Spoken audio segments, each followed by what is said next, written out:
पौराणिक कथाओं में आज हम जानेंगे कि महाभारत के बर्बीक की कहानी। क्या थे बर्बीक, कौन थे बर्बीक और क्यों डर रहे थे श्री कृष्ण भगवान, और आखिर बर्बीक का अंत कैसे हुआ। आइए हम सब कुछ जानते हैं, लेकिन जानने से पहले चैनल को सब्सक्राइब कर दें, लाइक और शेयर करें। महाभारत का युद्ध शुरू होने को था। देश भर के योद्धा या तो कौरवों के साथ थे या फिर पांडवों के साथ, और इसी बीच महाबली भीम के पौत्र बर्बरीक भी बढ़ रहे थे कुरुक्षेत्र की ओर। श्री कृष्ण को जैसे ही पता चला कि बर्बरीक रणभूमि की तरफ आ रहे हैं तो आशंका से घिर गए। उन्हें डर था कि ये योद्धा कौरवों की सेना के साथ हो जाएगा और बर्बरीक का कौरवों की तरफ से लड़ना यानी कि पांडवों की हार। बेवजह नहीं था श्री कृष्ण का डर। अपने पिता घटोत्कच से ज्यादा मायावी और बलशाली थे बर्बरीक। कर्ण की तरह दानी, शक्ति स्वरूपों के अनन्य उपासक, और इसी उपासना और गुरु विजय सिद्ध सेन की कृपा से उन्हें मिला था अतुलित बल, इंद्रियों को वश में रखने का वरदान और हमेशा साथ रहने वाले 3 अचूक बाण। ये कोई साधारण बाण नहीं थे। इन्हें जिस पर भी लक्ष्य चलाया जाता था उनका बेधा जाना तय था। अपने दादा भीम का साथ छोड़कर बर्बरीक क्यों लड़ते कौरवों की ओर से? तो जवाब है उनके गुरु की सीख। गुरु ने कहा था कि युद्ध में हमेशा कमजोर का साथ देना। बस इसी की चिंता तो भगवान श्री कृष्ण को थी। बर्बरीक जब पांडवों के खेमे में पहुंचे तो श्री कृष्ण ने बातों ही बातों में उनसे अपने दादा के पक्ष में युद्ध करने के बारे में पूछ लिया। इस पर बर्बरीक ने जवाब दिया कि वो अपने गुरु को वचन दे चुके हैं कि हमेशा कमजोर के साथ ही रहेंगे, और इस युद्ध में भी जो हारता दिखेगा उसी के पाले में खड़े होकर वो युद्ध करने लगेंगे। साथ ही उन्होंने अपने 3 बाणों के गुण भी बताए। केवल 2 बाण विशाल से विशाल सेना का खात्मा करने के लिए काफी थे। ये सुनना था कि पांडव खेमे में खलबली मच गई और उन्हें लगा कि अगर कौरव हारने लगे तो बर्बरीक कौरवों की तरफ से युद्ध करने लगेंगे। श्री कृष्ण को भी इसी बात का भान था। उन्हें पता था कि इस धर्म युद्ध में अधर्म की हार तय है, यानी कि कौरव पराजित होंगे। लेकिन जैसे ही बर्बरीक कौरवों को पराजित होता देखेंगे तो अपने प्रण के मुताबिक उनकी ओर से युद्ध में उतर जाएंगे। श्री कृष्ण ने बर्बरीक से पूछा कि अगर युद्ध ही ना करें तो? इस पर बर्बरीक ने जवाब दिया कि ऐसा नहीं हो सकता है। वो योद्धा हैं और युद्ध तो करेंगे, गुरु को दिए वचन को भी निभाएंगे। और इतना कहते हुए वो बाहर चले गए। पांडव खेमे में इसकी मंत्रणा हुई और तय हुआ कि भगवान श्री कृष्ण ही इस संकट से उबारने का हल तलाशें। श्री कृष्ण अगले रोज ब्राह्मण वेश में बर्बरीक के पास पहुंचे। जब वो ध्यान में लीन थे उनके बगल में 3 बाण रखे थे। ब्राह्मण को देखकर बर्बरीक ध्यान मुद्रा से बाहर आए और चरणों में प्रणाम किया। ब्राह्मण ने पूछा, यहाँ पीपल के पेड़ के नीचे ध्यान मुद्रा में बैठे होने का क्या कारण है और तुम कौन हो? तो बर्बरीक ने उन्हें अपना परिचय देते हुए बताया कि वो युद्ध करने आए हैं। ब्राह्मण ने इस पर कहा, तुम्हारे पास तो केवल 3 बाण हैं, इनके सहारे युद्ध कैसे करोगे? इस पर बर्बरीक ने उन बाणों के अमोघ होने की पूरी कहानी सुनाई।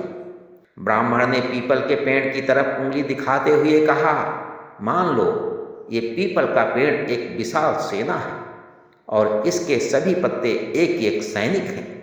कैसे तुम इन बाणों से भेदोगे?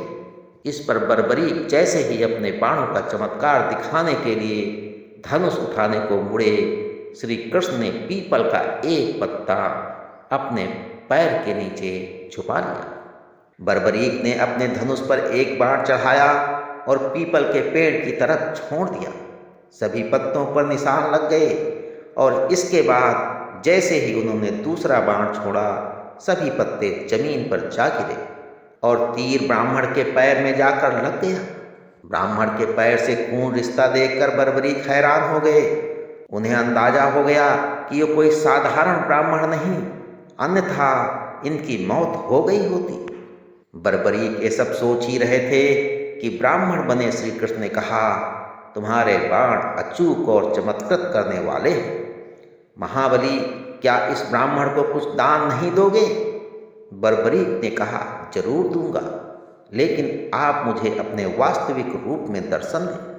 श्री कृष्ण ने जैसे ही अपना रूप दिखाया, बर्बरीक उनके पैरों पर गिर पड़े और बोले, भगवान, जो मांगना हो मांगे। श्री कृष्ण ने उनका शीश मांग लिया। इस पर बर्बरीक ने कहा, लेकिन भगवान, मैं तो महाभारत का युद्ध देखना चाहता हूँ। मैंने सुना है कि इतना बड़ा युद्ध ना तो कभी लड़ा गया है और ना ही लड़ा जाएगा।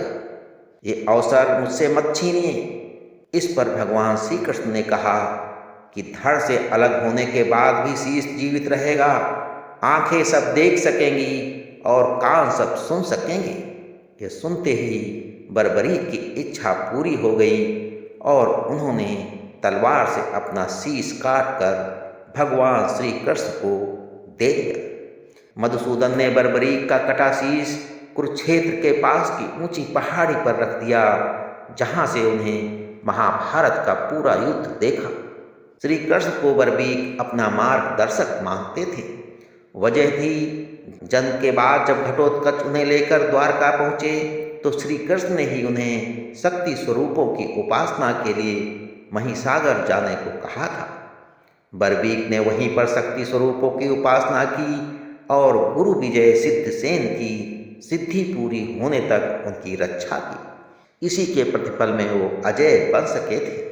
महाभारत के युद्ध में जब पांडवों को विजय मिली तो उनमें श्रेय लेने की होड़ मच गई। युधिष्ठिर कृतज्ञ हो रहे थे वासुदेव के प्रति, वहीं भीम को लग रहा था कि उन्होंने ही धृतराष्ट्र के पुत्रों को मारा है और इसी वजह से युद्ध का परिणाम जो है उनके पक्ष में आया। और दूसरी ओर अर्जुन भी श्री कृष्ण के प्रति ही कृतज्ञ थे। कृतज्ञ रहे। आखिरकार तय हुआ कि बर्बरीक ने पूरा युद्ध देखा है तो उनके पास चला जाए। तो सभी लोग बर्बरीक के पास पहुंचे। बर्बरीक ने उनसे कहा, मैंने तो शत्रुओं के साथ केवल एक पुरुष को युद्ध करते देखा है। उनके बाईं ओर 5 मुख थे और 10 हाथ, जिनमें त्रिशूल आदि वो धारण किए थे। दाहिनी ओर 1 मुख और 4 भुजाएं थीं, जिनमें चक्र आदि अस्त्र शस्त्र थे। बाईं ओर उनकी जटाएं थीं और ललाट पर चंद्रमा शोभित हो रहा था। अंग में भस्म लगी थी। दाहिनी ओर मस्तक पर मुकुट था। अंगों पर चंदन लगा था और कंठ में सुशोभित थी कौस्तुभ मणि। उस पुरुष को छोड़कर कौरव सेना का नाश करने वाले दूसरे किसी पुरुष को मैंने नहीं देखा। श्री कृष्ण ने इसके बाद बर्बरीक को कलयुग में उनके नाम यानी कि श्याम के नाम से पूजे जाने का वरदान दिया और उनके शीश को रूपवती नदी में प्रवाहित कर यहीं बर्बरीक बने खाटू श्याम। माना जाता है कि कलयुग आने के कई साल बाद बर्बरीक का शीश एक नदी में पाया गया, जिसे राजस्थान के सीकर जिले में श्याम कुंड के पास दफना दिया गया। जिस जगह पर इसे दफनाया गया उस स्थान को खाटू नाम से जाना जाने लगा। कहते हैं कि उस जगह जब गायें जाती हैं तो उनके थन से दूध रिसने लगता है। बर्बरीक और खाटू श्याम के अलावा उन्हें जो है मोरवी नंदन, बाणधारी, शीशदानी, कलयुग अवतारी, लखदातार और मोर्चरी धारक जैसे कई नामों से जाना जाता है। तो पौराणिक कथाओं में आज बस इतना। अगली बार हम सुनेंगे एक नई कथा। तब तक के लिए ईश्वर की सभी शुभकामनाएं आपके साथ बनी रहे।